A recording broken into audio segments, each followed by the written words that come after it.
A lot of people are calling this a psyop. Is born into a wealthy family, attends a 40,000 a year private school, becomes valedictorian, earns a bachelor's and master's in computer science by 26, no criminal record, no psychological red flags, well-dressed, photogenic and handsome, active on social media showing vacations abroad with beautiful women and family, looks beyond well-adjusted and is thriving, landing an internship and building a resume that screams total success, spends his free time exploring transcendence and the self, whilst working the professional world showing no signs of instability, has all the hype of another rising tech star in his field, then all of a sudden disappears from his friends and his families for 3 months, only to return to United Healthcare CEO. None of this is adding up because in reality, we actually have an assembly line system to procure new so-called radical right-wing extremists simply by choosing whose brain to fry via psychedelic alchemical dumping at the drop of a hat.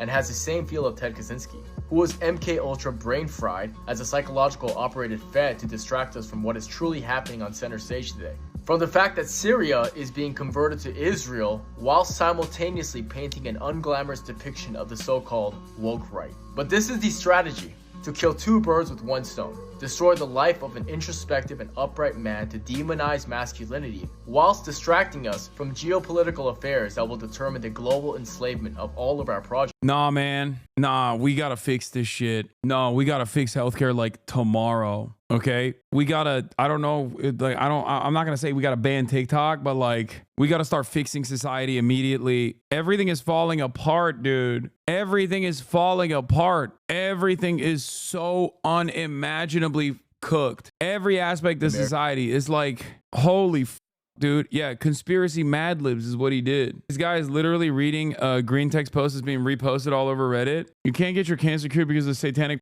elite are using it for a ritual as opposed to the profit motive, doing profit motive things. Yeah, I mean, look, it's the same. Look, I talk about this quite a bit with a lot of other aspects of like American society that are just fundamentally broken with seemingly no solutions. You devolve into conspiratorial thinking when you don't want to address the logical conclusion. You go further and further into insane conspiracy theories. If you don't want to recognize that capitalism has very clearly created a structure where profit incentive trumps all, and the profit motive is more important than the well-being of people, and that corporations are obviously creating tremendous amounts of instability and harm so that a couple people at the tippy top can make incredible returns year over year. And when that is entirely shut off, that idea, that concept, that simple basic prescription, that simple basic analysis is so effectively tampered due to the interests of capitalists that don't want you to recognize that the system is at fault here. Because they've pushed that away and have permitted right-wing instability as a good mechanism of deflection, inevitably, people are infinitely more comfortable focusing on this good-bad dynamic, this idealistic notion that there are good people and there are bad people, and then they inevitably go back to the same targets over and over again, that like there's got to be an outside group. That's it. We are on the verge of collapse, in my opinion. There's a real crisis of information. There's a real crisis of logic. There's so many people that just like look at this and think like, oh, well, it can't be capitalism. That's completely impossible to contend with. I've never even considered that. I would never consider that. That's scary and dangerous thinking. People are infinitely more susceptible to right-wing conspiratorial thinking than they are to a materialist perception of the world, to analyze the world through a materialist lens. And a lot of these liberals are absolutely feeding into this by also playing the role of tampering and stopping any sort of left-wing communications from coming out every step of the way. Oh my God. He already changed her perspective on healthcare CEO. It was her idea to follow, subscribe, and bookmark his Twitch page. Oh my God, the girlies are doing it. Let's go. We take those. We take those. It could take every single white mom in this country, but I'll take it. HasanAbi girlies, rise up. Hello to all the moms in the chat. I curse a little bit. I'm sorry. I will try to hold it back. HasanAbi girlies are up this year big, up big. One of the funniest things I've seen in the media coverage and the broad reception of this story is that this was the funniest thing. Extremely ironic. Suspect the United Healthcare CEO slaying played video game killer, friend recalls. The video game is Among Us, chat. They're honest to God, bro. This is like, don't write this. Don't write this fucking article ever again. Don't ever do that. You are, I mean, this is a mockery, dude. It's ridiculous. Among Us tweeted, oh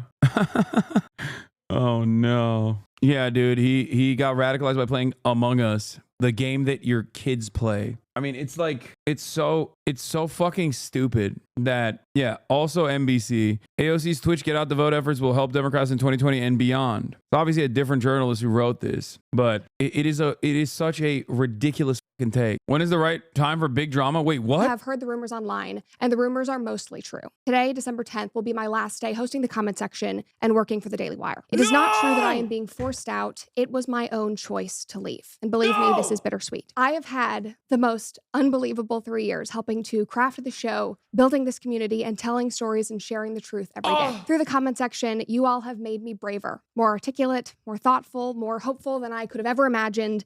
And I'm grateful that we spent this time together. And I'm grateful that the Daily Wire gave us a platform to grow this community. But at this point in my life, I am ready to take on a new direction. Where's Weeby? Weeby!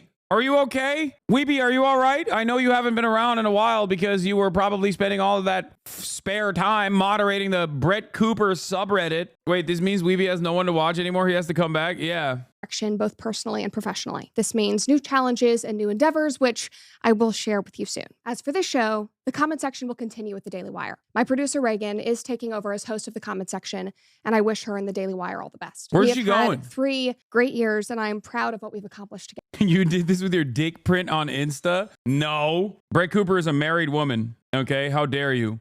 Leaving the show and the platforms that we've built is hard, but I'm very excited for what's to come. Knowing that we have brought so many people together in laughter over these last 3 years means the world to me. I appreciate all of you, so let's chat again soon, but in the meantime, go touch some grass, kick some rocks, and we'll catch up shortly. And now for some final thoughts from the God King himself, Jeremy Boring. Bittersweet indeed. We're sad to see Brett go. Boo, we don't want to see this fucking ugly asshole. Where's she going? Wait, where's she going? Do we know? Wait, why did she leave? I'm not gonna lie. She's going to drop site news. Yeah. I'm not gonna lie. I did feel like she was kind of carrying the franchise a little bit, especially as of late. Her videos, I don't know how well she was doing recently, but last time I checked in, look at that. This has 81,000 views in an hour, like 4.5 million views. Her videos outperform Ben Shapiro's videos by pretty fucking substantial margins. Today's kids are shockingly out of control. 900,000 views. Did Trump make a mistake? 306,000 views. Like, she outperforms me. She gaps me. She gaps Ben. I think she's probably going solo dolo. But she has been destroying most other commentators on her own network too. And I think a big part of that obviously is because it's like mass serialized, well-produced content overall. I don't agree with the sentiment she expresses, but I will say that you know, with a lot of money, the right does have a better job of elevating talent